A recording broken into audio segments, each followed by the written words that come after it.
Halo semuanya, udah lama banget gak bikin video dan sesuai dengan judul, aku mau bahas tentang self love, tentang mencintai diri sendiri. Dari video ini diawali gitu dengan satu keresahan dalam diri kayak aku tuh punya masalah, tapi bukannya masalah itu selesai, tapi ada bahkan berbunga istilah kayak duit ya. Di bank berbunga masalah itu karena nggak aku selesaikan. Tapi instead of it, aku malah ya mencari orang lain sebagai pelampiasan untuk aku menyelesaikan masalah. Jadi orang lain punya masalah, aku bantu. Wah, kamu tuh harus gini ngasih saran. Dan seringkali kita tuh peduli sama orang lain kan. Dan rela mengorbankan berbagai macam hal untuk orang tersebut. Apapun, misalkan dia butuh bantu, oh butuh apa? Nggak harus pasangan, nggak harus apa ya. Tapi sebagai temen pun bisa-bisa aja. Ke orang yang nggak kenal pun bisa-bisa aja gitu. Itu bukan hal yang buruk. Ya contohnya tadi aku udah bilang, pengorbanan antara temen gitu bisa. Pengorbanan antara orang tua dengan anak, kalau tahu dengar banyak cerita orang tua yang rela nggak makan biar anaknya bisa makan enak. Aku ngalamin sendiri mamaku yang ngelakuin itu buat aku. Ada juga pengorbanan suami untuk istrinya dan sebaliknya juga pengorbanan anak untuk orang tua pun juga ada. Dan itu bukan hal yang buruk, it's one of a great things to do gitu ya. Tapi ada hal lain yang kita sebenarnya lupa untuk ingat gitu. Kita tanpa sadar, kita tuh berkorban ataupun membantu orang lain itu sebenarnya untuk pelarian. Ini datang dari pengalaman pribadi yang aku ceritain. Gitu. Aku sering banget bantu orang lain, sering kasih saran untuk orang lain, tapi lupa untuk mengaplikasikannya ke diri sendiri. Aku sering kayak ngeliat, oh kamu tuh butuh bantuan apa sih? Aku bantu. Tapi diriku sendiri tuh hidup ini masih berantakan. Hidup ini masih apa namanya, masih nggak teratur, nggak tahu mau dibawa kemana, tapi sering kayak orang nanya ngasih saran, oh kamu tuh harus gini gini gini gini. Hidupku sendiri aja nggak tahu mau dibawa kemana, tapi udah ngasih saran ke orang gitu. Dan apa ya, salah satu saran gitu yang paling umum adalah jangan makan sambil nonton handphone, bersosialisasi. Aku ngelakuin itu. Tapi kalau nggak ada orang, ya aku makan sambil nonton YouTube, sambil nonton film, ya udah gitu. Tapi kalau nggak ada orang, tapi kalau ada orang ya aku nonton, aku bersosialisasi, naruh handphone, ngobrol sama mama gitulah. Dan itu salah satu contoh dan ada berbagai macam hal lain yang tidak bisa diceritakan sebenarnya. Dan akhirnya ketika memberi saran, ketika membantu orang lain, pelayanan termasuk di gereja, itu akhirnya jadi apa ya, pelarian buat aku sendiri. Dan itu jadi apa ya, jadi muncul perasaan dalam diri kayak wah, aku merasa lebih baik nih karena udah bantu orang lain. Padahal diriku sendiri ini ada masalah nih yang belum diselesaikan. Tuh paling simpel tugas gitu, ninggalin tugas untuk pelayanan. Dan akhirnya ya malah ngejar tugas itu, terus ada mungkin masalah pribadi yang perlu diselesaikan yang akhirnya nggak terselesaikan karena fokusnya bukan diri sendiri lagi tapi orang lain. Ah aku nggak apa-apa belakangan. Padahal salah satu ayat dari Matius 22:39, ya ini dari Alkitab, salah satu perkataan Yesus yaitu kasihilah sesama manusia seperti dirimu sendiri. Sebenarnya ini ayat jadi pengingat gitu, kita mengasihi orang lain tapi kita nggak bisa, tapi kita harus mulai dengan mengasihi diri kita terlebih dahulu gitu loh.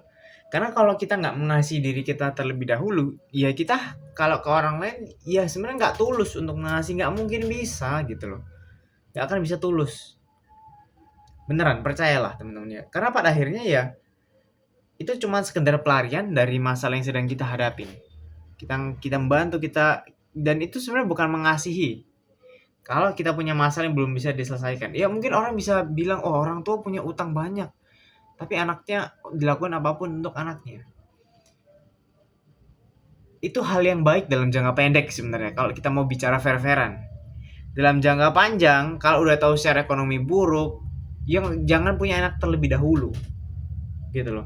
Kita tidak siap secara ekonomi, tidak siap untuk membesarkan seorang anak karena seorang anak kan tidak pernah diminta untuk dilahirkan. Itu jadi tanggung jawab yang sangat besar untuk orang tua. Dan kalau orang tua memahami ini bahwa mereka kurang siap secara finansial, kurang siap secara mental, ya jangan punya anak terlebih dahulu. Ada yang pernah bilang punya banyak anak atau punya anak banyak rezeki. Tolol. Lu ngasih makan anak lu apa? Lahiran butuh duit, makan butuh duit. Gimana lu dapat rezekinya kalau lu kerja? gaji pas-pasan punya anak 10, kan nggak bisa gitu. Ini handphone kenapa jadi gelap gitu kan. Jadi kayak apa ya, itu akan jadi pembahasan yang lain gitu ya. Tapi ya satu pengingat yang aku mau sampaikan adalah kalau kita bantu orang lain, ingat juga gitu loh, kita tuh sebenarnya punya masalah juga yang perlu diselesaikan nggak sih? Jangan sampai kita menyarankan orang lain, memberi saran, membantu, tapi diri kita sendiri sebenarnya butuh bantuan. Jangan sampai gitu loh. Dan jangan sungkan untuk minta bantuan. Kadang orang tuh ketika bantu orang kan semangat, tapi dirinya butuh bantuan tuh kayak sungkan, malu. Aku kenal dengan orang-orang seperti itu. Dan itu salah satunya adalah orang terdekatku sebenarnya. Karena dia sebenarnya butuh banget, tapi karena sungkan, malu, dan akhirnya dia tidak meminta bantuan ke orang lain, dan akhirnya hidupnya lumayan sengsara. Tapi dia sendiri malah sering banget kok bantu orang lain. Jadi semoga dari sini ya kita bisa sama-sama belajar bahwa kita tuh butuh bantuan, orang lain juga butuh. Tapi kita mulai dari diri kita sendiri, kita selesaikanlah masalah yang kita alamin pelan-pelan. Dan kalau mau, bisa sharing. Jadi dua arah. Jadi bukan satu arah kalian doang yang bantu atau dia doang yang bantu, tapi dengan berbagi. Berbagi itu tidak malah membebankan sebenarnya ya. Orang bilang, oh kayak uang gitu. Kita punya beban, kalian kasih atau kalian bawa galon 2, kalian bagiin beban, kalian kasih galon 1. Enggak seperti itu logikanya. Jadi logika ketika membantu ini ya kayak ngerilis, kayak ngelepas 1 galon gitu, bukan dia yang bantu angkat, tapi kayak kita ngelepas aja. Dia tidak akan merasa terbeban. Jadi ketika sharing dan ketika belajar gitu ya, kalian juga mungkin sebagai pendengar, ya kita belajar juga untuk menerima, mengasih saran juga nggak masalah. Tapi ya kan bertukar cerita tuh boleh. Aku punya teman juga, kami masing-masing punya problem yang berbeda tapi saling bertukar dan bisa memberikan saran dalam perspektif kami masing-masing. Dia punya masalah di bidang yang lain, aku punya masalah di yang lain, dan dia bisa ngasih saran ke masalahku, aku bisa ngasih ke dia. So it's kinda win-win solution sebenarnya kalau kalian punya teman yang bisa jadi sebuah teman cerita. Jadi dari video ini aku berharap bahwa kita semua jangan kabur dari masa yang kita miliki, mulai dari mengasihi diri kita sendiri, baru kita bisa dengan tulus mengasihi orang lain. Dimulai dengan menerima kasihnya Yesus dalam hidup kita. Jadi sekian dari video kali ini, semoga ini membantu. Ada perspektif Kristiani yang aku bawakan, because I'm a Christian. Gak cuma tanda salib, ini kalung aja, ini bukan kalung salibnya. Karena ya juga aku masih cukup terbeban kalau pakai kalung salib, tapi sekian dari video kali ini.